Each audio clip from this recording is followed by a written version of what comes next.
こんばんは。おやすみジャパニーズチャンネルのともです。このチャンネルでは優しい日本語で日本の昔話や文化をお届けしています。今日のお話は日本の楽しい昔話。コロコロ転がるおむすびが不思議な出会いを生みますよ。それではゆっくり聞いてください。おむすびコロリン。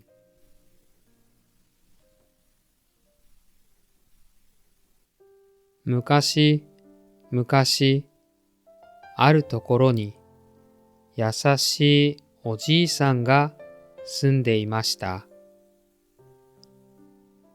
おじいさんは毎日山で仕事をしていました。ある日、おじいさんは山で休んでお弁当を出しました。蓋を開けるとおいしそうなおむすびが入っています。さあ、いただきます。ところが、おむすびが手からコロリン。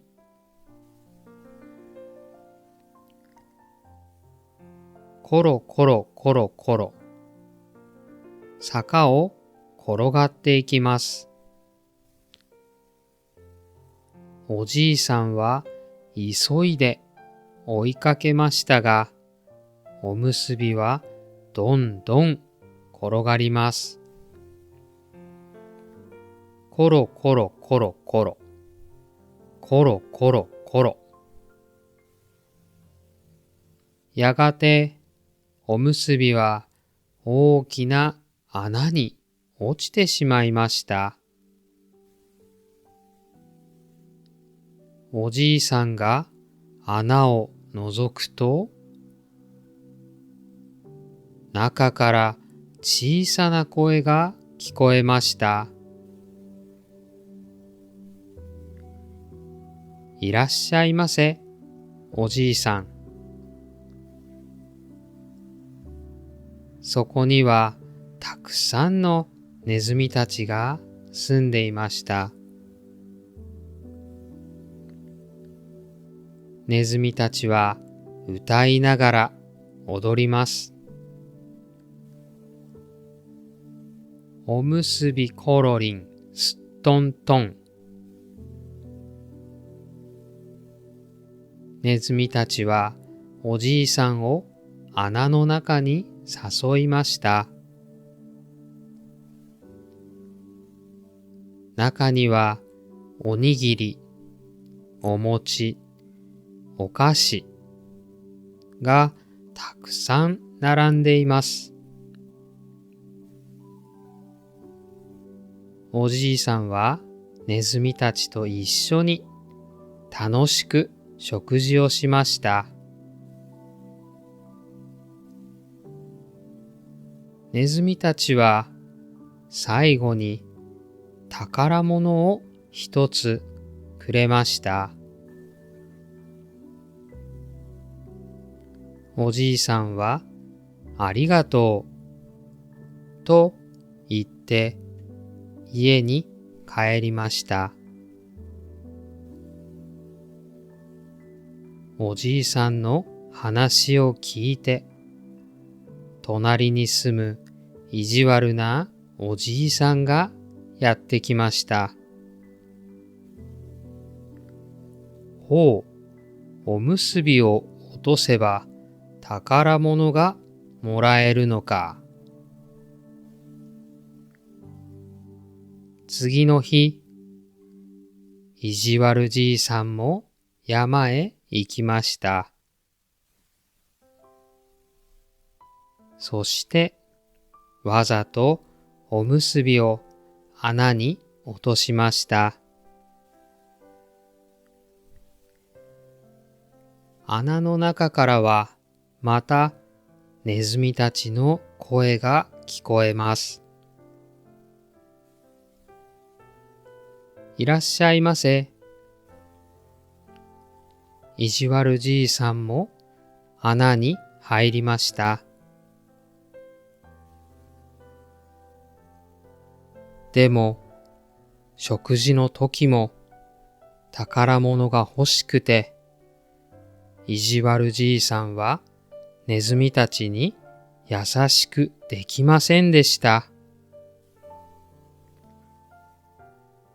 帰ろうとしたとき、ネズミたちはこう言いました。おじいさん、宝物が入った袋を差し上げます。でも、この袋は気をつけて運んでくださいね。意地悪じいさんは袋を担いで帰りました。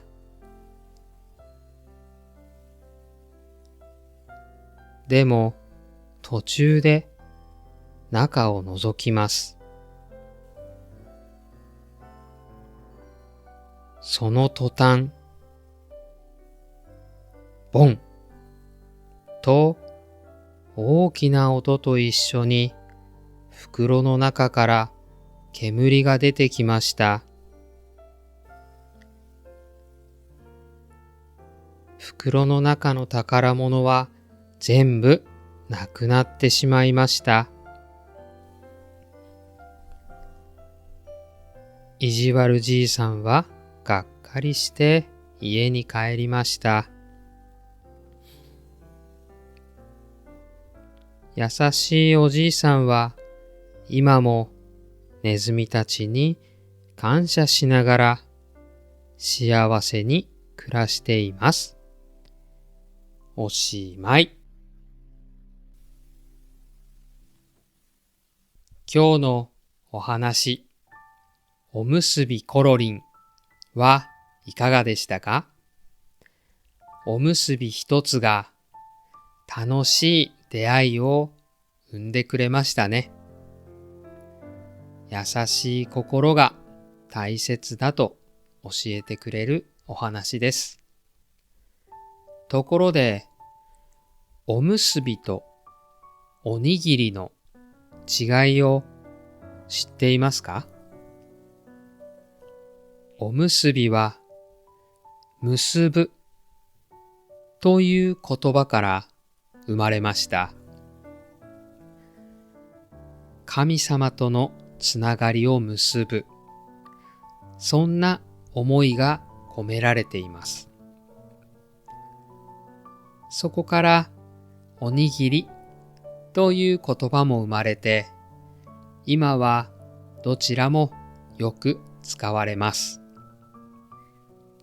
よければこちらの動画もご覧くださいね。今日も最後まで聞いてくださってありがとうございました。それではまた次の動画でお会いしましょう。おやすみ、ジャパニーズチャンネルでした。おやすみなさい。いい夢を。